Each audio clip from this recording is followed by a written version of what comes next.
정치권에서도 잇따라 높은 수위의 징계를 촉구하는 등 현대산업개발의 퇴출을 요구하는 목소리가 거세지고 있습니다. 최종 판단은 서울시에 달려 있습니다. 연일 광주 전남에서 수백 명의 확진자가 나오고 있지만 확산은 빨라도 위험성은 낮은 오미크론 변이로 다행히 중증 환자 수는 한 자릿수에 머무르는 걸로 나타났습니다. 설 명절을 앞두고 광주 전남 곳곳에서 오미크론이 빠르게 확산되고 있어 지자체들이 고향 방문과 가족 모임 자제를 호소하고 있습니다. 민주당 이재명 대선 후보가 광주를 찾아 정부 주도로 군공항 이전을 이끌겠다고 약속했고 광주 전남의 수도권 수준의 광역교통망을 만들겠다고 밝혔습니다. 여러분 안녕하십니까? KBC 8시 뉴스입니다. 광주 현대산업개발아파트 붕괴 사고 현장에서 세 번째 실종자의 위치가 추가로 확인됐습니다. 이틀 전 실종자가 발견된 장소를 수색하던 중 또 다른 실종자의 위치도 확인된 건데요. 네, 현장에 나가 있는 취재기자 연결해 보겠습니다. 신민지 기자, 지금 상황이 어떻습니까? 네, 광주 현대산업개발 아파트 붕괴 사고 현장에 나와 있습니다.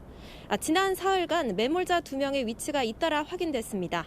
조금 전에는 이 두 매몰자의 신원이 파악됐다는 소식이 들어왔는데요. DNA 확인 결과 사고 직후 실종됐던 작업자들과 일치하는 것으로 확인이 됐습니다. 수색당국은 오늘 오전 11시 50분 무너진 건물의 28층 잔해물을 제거하며 수색 작업을 벌이던 중 매몰자 한 명의 신체 일부를 추가로 발견했습니다. 이틀 전 27층에서 발견한 매몰자의 혈흔과 오늘 발견한 매몰자의 손에서 채취한 지문을 실종자 가족들에게서 얻은 유전자 정보와 대조해 분석을 진행했는데요. 유전자 분석 결과 각기 다른 실종자로 확인됐고 신원 확인도 이루어졌습니다. 현재까지 구조되지 못한 실종자 5명 가운데 2명의 위치가 파악된 겁니다. 실종자들의 위치 파악에는 성공했지만 구조 작업은 난항을 겪고 있습니다. 발견 장소인 27층과 28층 내부에 대형 콘크리트 잔해물과 철근이 겹겹이 쌓여 있어 구조에는 상당한 시일이 소요될 것으로 예상됩니다. 현재 유압 콘크리트 절단기 등 도시 탐색 장비를 투입해 발견 지점 주변인 26층에서 28층 사이에 잔해물 측면을 뚫어 접근하는 등 다양한 구조 방안이 시도되고 있습니다. 오늘 야간에는 29층도 탐색할 수 있는 개구부 설치에 들어갈 예정입니다. 지금까지 광주 아파트 붕괴 사고 현장에서 KBC 신민지입니다. 네, 그럼 광주 화정 아이파크 붕괴 현장에서 구조를 지휘하고 있는 소방청 119 대응국장의 상세 브리핑 내용 들어보겠습니다. 금일 11시 50분경 발견된 분은 28층 2호 라인에서 내시경 카메라로 탐색 중 신체의 일부가 확인되었습니다. 추가로 발견된 분의 위치 역시 정전 부분에 콘크리트 잔해물 등에 겹겹이 쌓여 있어 구조 활동에 장기 시간이 소요될 것으로 보입니다. 27층 같은 경우는 저희들이 상당히 진입로가 어렵습니다. 진짜 기어가기도 하고 벽을 깨트리기도 하고 해서 발견한 부분이고 16개 층이 도미노처럼 무너진 광주 화정 아이파크의 또 다른 동도 바닥이 주저앉은 걸로 확인됐습니다. 국토교통부 건설사고조사위원회는 붕괴 원인 조사를 위해 현장 시찰을 하던 중 203동 피트층 천장 슬래브가 처져 있는 걸 발견하고 현대산업개발에 안전조치를 요청했다고 밝혔습니다. 이에 대해 현대산업개발은 상층부를 정밀 조사한 뒤 보강 조치를 취한다면 붕괴 위험은 없을 것으로 보인다고 답했습니다. HDC 현대산업개발의 퇴출을 요구하는 목소리가 거세지고 있습니다. 정치권에서도 잇따라 높은 수위의 징계를 촉구하고 있는데 최종 판단은 서울시에 달려 있습니다. 정의진 기자입니다. 중대재해처벌법이 시행된 첫날, 서울과 광주에선 잇따라 중대재해를 일으킨 현대산업개발에 대한 엄정한 처분을 촉구하는 기자회견이 동시에 열렸습니다. 노동자의 죽음을 담보로 기업을 운영하겠다고 하는 기업이 있다고 하면 퇴출시켜 주셔야 합니다. 그런 면에서 이번에 현대산업개발도 반드시 퇴출되어야 합니다. 모호한 경영 책임자의 범위, 소규모 사업장을 포함시키지 않은 반쪽짜리 중대재해법 개정도 요구했습니다. 사람의 안전보다 비용 절감을 앞세우는 기업의 무서운 탐욕이 진짜 원인입니다. 이러한 기업의 최고 경영자를 처벌하지 않는다면 산업 현장의 재해는 절대로 막아질 수 없습니다. 광주 동구청이 학동 4구역 건물 붕괴 사고와 관련해 서울시에 요청한 행정처분은 영업정지 8개월입니다. 고의나 과실로 부실 공사를 하거나 하수구 관리 의무를 지키지 않은 경우 영업정지를 내릴 수 있도록 한 건설산업기본법에 근거했습니다. 노형우 국토교통부 장관은 현대산업개발에 가장 강력한 행정처분을 내려야 한다며 등록 말소 가능성도 열어놨습니다. 그렇지만 조사는 국토부가, 행정처분은 등록관청이 하게 돼 있어 현대산업개발이 어떤 처분을 받게 될지는 서울시의 판단에 달려 있습니다. 이에 심상정 정의당 대선 후보는 지난 26일 오세훈 서울시장을 만나 현대산업개발에 대한 등록 말소 처분을 촉구했습니다. 서울시는 다음 달 17일 청문 절차 이후 법리 검토를 거쳐 최종 수위를 확정하기로 했습니다. 정부와 정치권이 앞다퉈 강도 높은 처벌을 요구하고 있는 가운데 서울시가 어떤 응답을 내놓을지 관심이 모아집니다. KBC 정의진입니다. 연일 광주 전남에서 수백 명의 확진자가 나오고 있습니다. 하지만 다행히 코로나19 중증 환자 수는 한 자릿수에 머무르는 것으로 나타났는데요. 확산 속도는 빠르지만 위험성은 낮은 오미크론 변이 바이러스의 영향이 큰 것으로 분석됩니다. 박성호 기자의 보도입니다. 1월 한 달간 광주의 코로나19 확진자 수가 5천 명을 넘어섰습니다. 지난해 10월에는 한 달간 확진자 300명에 그쳤지만 11월 900명으로 늘었고 12월에는 1,800명, 1월에는 5,000명으로 급격한 증가세를 보이고 있습니다. 지난해 11월 위드 코로나를 시행하며 확진자가 급증한 데 이어 12월 오미크론 변이까지 더해지면서 확산세가 이어지고 있습니다. 광주 전남의 오미크론 검출률은 82.3%로 전국에서 가장 높습니다. 그나마 다행인 건 오미크론 변이 바이러스의 위험성이 비교적 낮다는 점입니다. 지난 5일간 광주의 오미크론 확진자의 증상에 대해 조사한 결과 4명 중 1명은 무증상, 나머지 3명 중 2명은 가벼운 감기 수준의 증상만 보인 것으로 조사됐습니다. 확진 이후 대부분 일주일 내에 완치되는 등 회복 속도도 빠른 편입니다. 연일 수백 명이 확진되는 광주의 코로나 위중증 환자는 현재 7명뿐입니다. 다만 60대 이후부터 확진자의 치명률이 급격하게 올라가는 만큼 고위험군은 여전히 주의가 필요합니다. 위중증으로 진행되는 확률은 굉장히 낮은 것은 사실입니다. 그렇지만 위험한 상황이 되는 경우도 많이 일어나기 때문에 지금 그 방역 체계를 결코 느슨하게 하는 일은 없어야 된다고 생각하고요. 한편 오늘 저녁 6시 기준 광주는 419명, 전남은 206명의 확진자가 추가됐습니다. KBC 박송호입니다. 설 명절을 앞두고 코로나19 확산 속에 지역사회 감염이 우려되고 있습니다. 특히 광주 전남 곳곳에서 오미크론 변이가 빠르게 확산되고 있어 지자체들이 설 명절에는 고향 방문과 가족 모임을 자제해 줄 것을 호소하고 있습니다. 이동근 기자의 보도입니다. 명절 때마다 성묘객과 차량으로 북새통을 이루는 장흥의 공원묘지. 설을 앞두고 공직자들이 합동 성묘에 나섰습니다. 코로나 확산을 우려해 고향을 찾지 못하는 향후들을 위해 마련됐습니다. 무안군청 회의실에도 차례상이 차려졌습니다. 한복을 갖춰 입은 공직자와 주민 대표들이 정성스레 술잔을 따르고 절을 올립니다. 유튜브와 SNS를 통해 향후와 주민들이 공유할 수 있도록 비대면 합동 차례를 마련했습니다.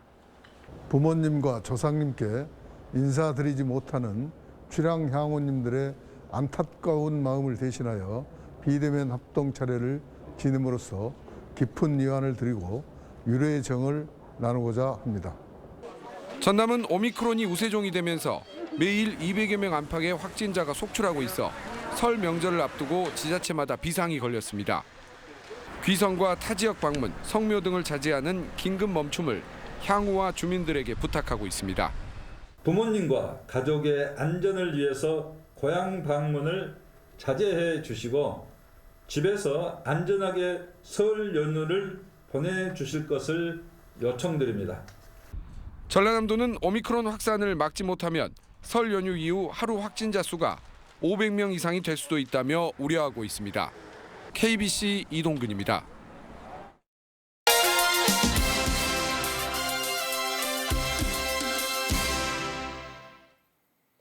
더불어민주당 이재명 대선 후보가 광주를 찾아 지역 대선 공약을 발표했습니다.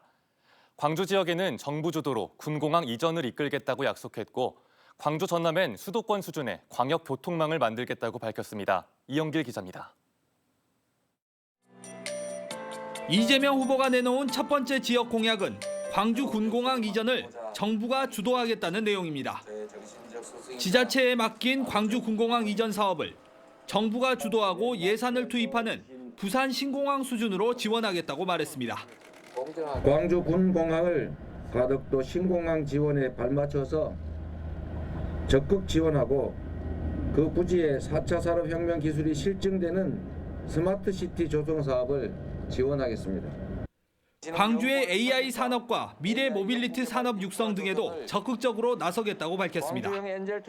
광주 전남 공통 공약으로는 광주 송정역, 무안공항, 광양항을 기점으로 하는 광역 교통망 구축을 약속했습니다.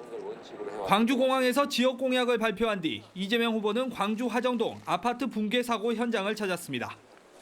1시간 넘게 실종자 가족들을 만나 위로하고 향후 대책을 수립하겠다고 약속했습니다. 살기 위해서 일하다가 죽지 않은 세상, 그런 세상 꼭 만들어야 되겠다는 생각합니다. 말바우 시장에서는 소상공인들과 서민들의 이야기를 들었고 저녁 시간에는 광주 충장로에서 치열한 경선을 함께 치른 이낙연 전 대표와 함께 시민들을 만났습니다. 설 명절 연휴를 앞두고 텃밭 민심 챙기기에 나선 이재명 후보의 행보가 대선 판도의 변수가 될 수 있을지 주목됩니다. KBC 이영길입니다. 중대재해처벌법이 오늘부터 시행에 들어갔습니다. 노동자 사망 등의 중대재해가 발생하면 경영진을 처벌할 수 있도록 하는 법안인데요. 화약고라는 오명을 쓰고 있는 여수국가산단과 포스코 제철이 있는 전남 동부권을 비롯한 광주 전남 산업 현장의 긴장감이 높아지고 있습니다. 이계혁 기자가 보도합니다. 대형 화학 공장이 밀집한 여수국가산단입니다. 지난 1967년 산단 조성 이후 발생한 안전사고는 380여 건, 목숨을 잃은 노동자는 무려 140여 명에 달합니다. 화약고 오명을 쓰고 있는 여수산단의 대기업들도 중대재해기업처벌법 시행에 따라 안전을 대폭 강화하는 조치들을 잇따라 마련했습니다. 중대재해처벌법 1호 처벌기업이라는 오명은 쓰지 말아야 한다는 분위기가 역력합니다. 위에서부터 이제 그런 부분들이 전부 다 그런 의지를 보이니까 당연히 이제 밑으로 갈수록 그런 부분들을 챙길 수밖에 없는 거예요. 대기업과 달리 자본이 넉넉하지 않은 외주업체와 중소사업장이 더 큰 문제입니다. 인력이나 장비 투입에 한계가 있을 뿐더러 위험의 외주화처럼 업무 자체가 위험한 경우가 많기 때문입니다. 지난해 산업 현장에서 목숨을 잃은 노동자는 모두 828명. 이들의 소속 80%가 적용 대상에서 제외된 50인 이하 사업장이어서 법 시행으로 사망사고가 크게 줄지 않을 수도 있다는 분석도 나옵니다. 중대재해처벌법이 시행됐습니다. 노동계와 경영계 모두 법 개정의 필요성을 강조하고는 있지만 산업 현장의 안전망이 대폭 강화된 것은 분명한 만큼 얼마나 실효성을 거둘 수 있을지 주목됩니다. KBC 이계혁입니다.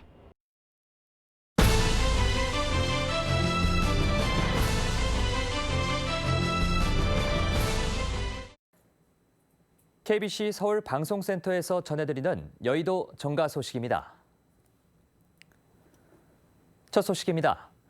윤석열 국민의힘 대선 후보가 설 연휴를 앞두고 호남에 자필 편지를 보내며 표심 호소에 나섰습니다. 윤 후보는 2장 분량의 편지에서 5월 광주에 대한 보수 정당의 과오를 반성하는 것에 그치지 않고 호남의 미래를 함께 걷고자 한다며 호남 시민의 소중한 한 표로 대한민국의 미래를 바꿔달라고 적었습니다. 윤 후보가 직접 쓴 편지는 지난 25일부터 호남 지역 230만 가구에 발송됐으며 이는 공직선거법상 대선 예비 후보가 발송할 수 있는 홍보물 전체에 해당합니다. 네 번째 대권 도전에 나선 손학규 전 바른미래당 대표가 대통령 후보직을 사퇴했습니다. 손학규 전 대표는 오늘 서울 여의도의 한 카페에서 기자회견을 열고 제가 많이 부족했고 성찰하며 조용히 살겠다면서 대통령 선거 출마의 뜻을 접겠다고 말했습니다. 도시와 농어촌 간 격차 해소를 위한 정부의 인식 대전안이 필요하다는 지적이 나왔습니다. 국회 농해수위 소속의 더불어민주당 서삼석 의원은 의료와 교통, 교육 등에서 소외받고 있는 농업인들의 어려움이 더욱 커지고 있다며 정부의 책임 있는 조치를 촉구했습니다. 농업의 공익적 가치 측면에서 한국 농업의 현실에 대한 정부 인식의 대전환이 필요하다고 강조했습니다. 지금까지 KBC 서울방송센터에서 전해드렸습니다. 네, 다음은 희망 2022 나눔 캠페인에 참여해주신 분들입니다. 광주광역시 의사회 박유환 회장과 회원들이 1,267만 원을 보내주셨습니다. 전대병원 오거리 파랑새 안과에서 400만 원을 보내주셨습니다. 소중한 성금을 보내주셔서 감사합니다. 여수시청 간부 공무원들의 성폭력 사건이 도마 위에 오른 가운데 추가 피해가 잇따르면서 파장이 확산되고 있습니다. 여수시청 공익 제보자에 따르면 고위공무원 A씨는 부서 회식을 끝내고 2차 노래방에서 만취 상태로 부하 여직원에게 수차례 성추행을 해놓고 다음 날 이에 항의하는 여직원에게 기억이 나지 않는다고 해명했습니다.